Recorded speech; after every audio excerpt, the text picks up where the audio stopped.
as most of the happiest day in my life because it's come to an end of the bloodshed in the town. I lost my father, my brother and my sister. I am just staying with my relatives. I really appreciate the way how I saw people gathering all here. Both Muslim and Christian. We gathered here to aspire to share ideas together and even dance together. We are all one. It's time for Muslims and Christians to go back to the original teachings of their religions, because we the preachers, we mislead you. I'm sorry. In most cases, we preach violence instead of us to preach peace. That's the problem. So we must go back to the real teachings of our religion. Let me tell you. Mama Shafa and others in Nigeria, the work continues.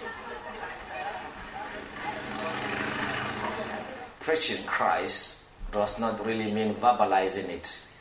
You can live it. And I believe by living a Christian life, I can influence people positively without saying it out.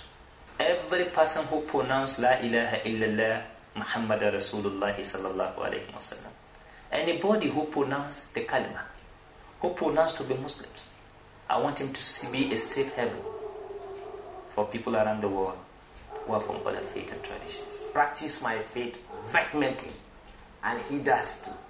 And we are still coexisting and living together. Yes, Christianity and Islam can coexist side by side, and people will still go to the heaven they dream of. This is true. Having thousands of people behind me, I never compromise the principle of Islam.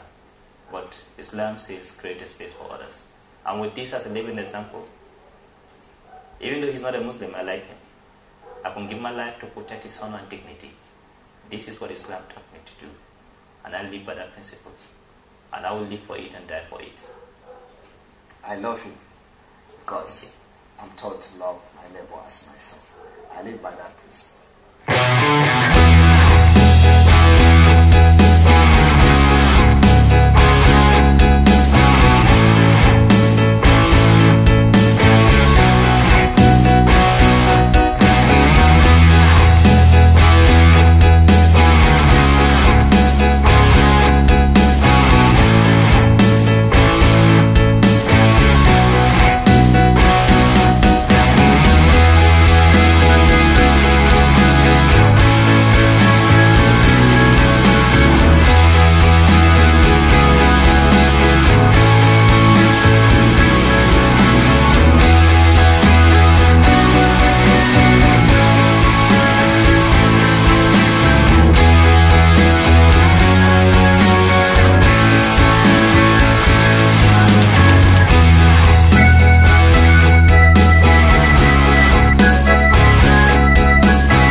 It was wonderful to hear the two men of two different faiths talking about seeking peace and how to bring about a situation where we can reduce conflict and promote harmony amongst each other. I think we have a lot to learn from them, and they said they will be coming back next year, and I'm really looking forward to hearing them again. Certainly, I think one of the important things that, at least for me, I've been reminded is that religion should not be a weapon, in the sense that we should not see it as an aggressive or chauvinistic tool to hurt other people. We should use it in a way that promotes peace and to try to find the best in other people, regardless of whatever religion they profess.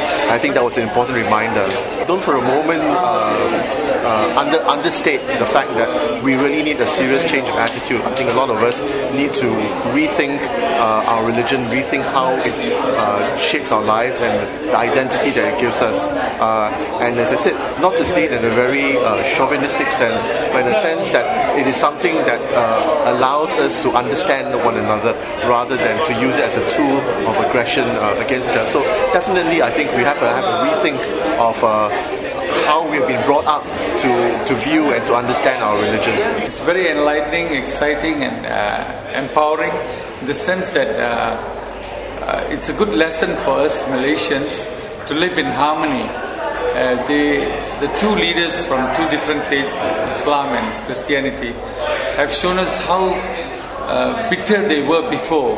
It's relevant in the sense that Malaysians can now stand up and say, hey, whatever religion we belong to, we are one race and it's the human race. And we must believe in unity and not use religion as a divisive factor. They said once politicians start using religion to divide people will, the nation will go to rot.